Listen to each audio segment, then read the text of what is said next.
It's the Mueller Report. This is from page 78. It's about Trump's traveling to Russia.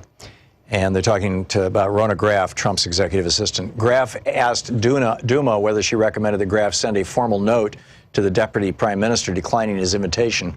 Duma replied that a formal note would be great.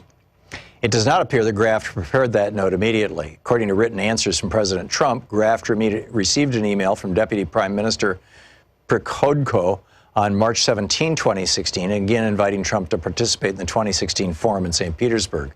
2 weeks later, on March 31, 2016, Graf prepared for Trump's signature a two-paragraph letter declining the invitation.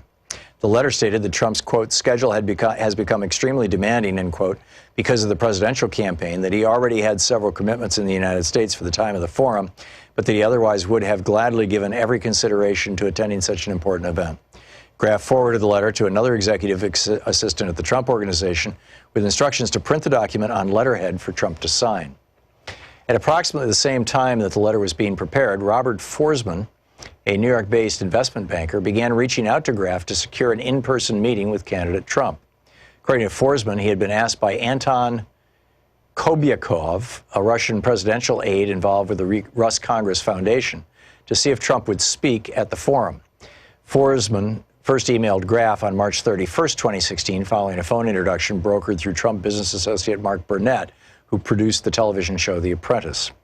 In his email, Forsman referenced his long-standing personal and professional expertise in Russia and Ukraine, his work setting up an early private channel between Vladimir Putin and former U.S. President George W. Bush, and an approach he had received from senior Kremlin officials about the candidate. Forsman asked Graf for a meeting with the candidate, Corey Lewandowski, or another relevant person to discuss this and other concrete things Forsman felt comfortable discussing over unsecure email. On April 4, 2016, Graf forwarded Forsman's meeting request to Jessica Machia, another executive assistant to Trump. With no response forthcoming, Forsman twice sent reminders to Graf, first on April 26 and again on April 30, 2016. Graf sent an apology to Forsman and forwarded his April 26 email, as well as his initial March 2016 email to Lewandowski. On May 2, 2016, Graf forwarded Forsman's April 30 email, which suggested an alternative meeting with Donald Trump Jr. or Eric Trump so that Forsman could convey to them information that, quote, should be conveyed to the candidate personally or to someone the candidate absolutely trusts, to policy advisor Stephen Miller. No communications or other evidence obtained by the office indicate that the Trump campaign learned that Forsman was reaching out to invite the candidate to the forum or that the campaign otherwise followed up with Forsman until after the election, when he interacted with the transition team as he pursued a possible position in the incoming administration. When interviewed by our office, Forsman denied that the specific approach from senior Kremlin officials noted in his March 31, 2016 email was anything other than Kobyakov's invitation to Rus Congress. According to Forsman, the concrete things he referred to in the same email were a combination of the invitation itself, Forsman's personal perspectives on the invitation and Russia's policy in general, and details of a Ukraine plan supported by a U.S. think tank, the East-West Institute. Forsman told the office that Kobyakov had extended similar invitations through him to another Republican presidential candidate and one other politician.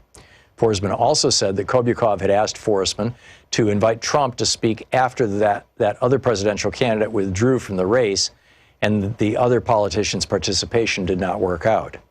Finally, Forsman claimed to have no plans to establish a back channel involving Trump, stating the reference to his involvement in the Bush-Putin back channel was meant to burnish his credentials to the campaign.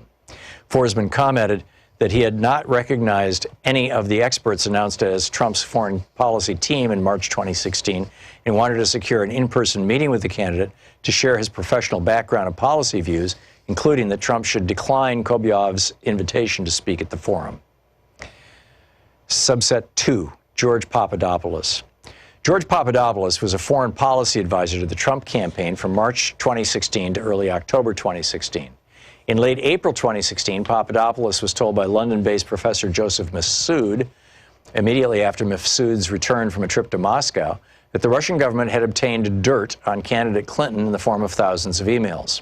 1 week later, on May 6, 2016, Papadopoulos suggested to a representative of a foreign government that the Trump campaign had received indications from the Russian government that it could assist the campaign through the anonymous release of information that would be damaging to candidate Clinton.